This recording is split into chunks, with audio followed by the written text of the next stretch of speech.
Today we're going to talk about comparative and superlative adjectives in Latin. But first, let's talk about degrees of adjectives in general. Every adjective, both in English and Latin, has a degree. The positive degree is your normal adjective, here, happy. Your comparative is what we use for a comparison, so happier or more happy. And the superlative is the happiest or most happy. And we're going to learn how to form these in Latin. So first, forming the comparative adjective. The first thing you need to do is find the stem of your adjective. So we know there are two types of adjectives in Latin, first and second declension adjectives, and third declension adjectives. For a first and second declension adjective, you always go to the feminine to get your stem, and you drop off your A. For a third declension adjective, you always go to the genitive and drop off your genitive ending. Once we have our stem, we're going to add our comparative endings. So our comparative endings for masculine and feminine is ior, and for the neuter is ius.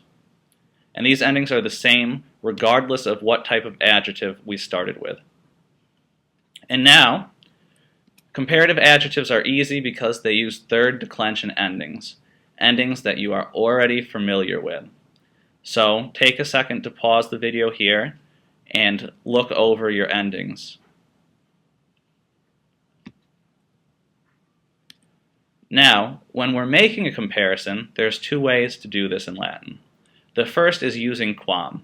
And quam is great because you can compare words in any case, but the two words being compared must occur in the same case. So here we have puer altior quam puella est.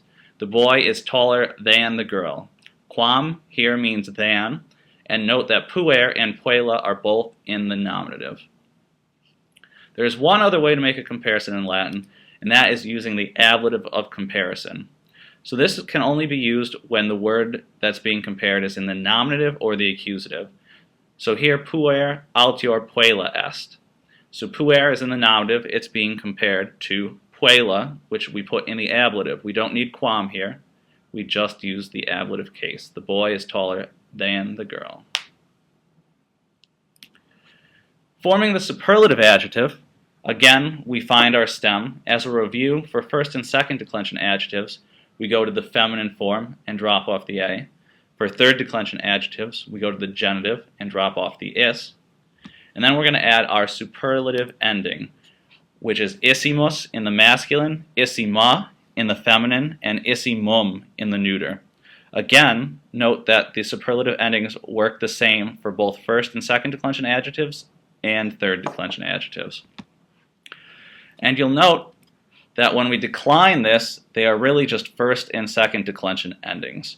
We have that issim as your indicator that it's superlative, but after that we just use the second declension masculine, the first declension, and the second declension neuter. So you can pause here and note your endings, but these should be very familiar to you. Now there are two irregularities to superlatives, and they fall under two categories. Adjectives that end in er in the masculine nominative singular. So here we have pulcher, pulchra, pulchrum. You could also see things like miser, keller, acer. And for those, instead of finding the stem, we are simply going to add rimus to the masculine nominative singular.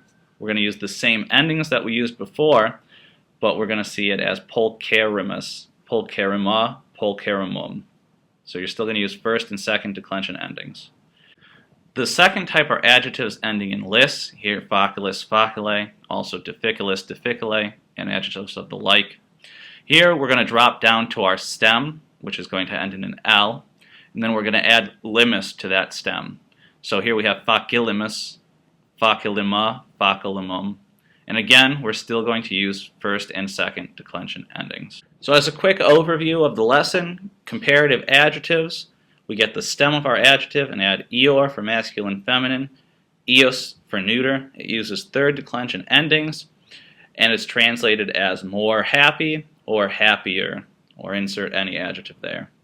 Superlative adjectives, you take the stem and you add issimus for the masculine, issima for the feminine, issimum for the neuter. It uses first and second declension endings, and it's translated as most happy or happiest, or insert any other adjective you please.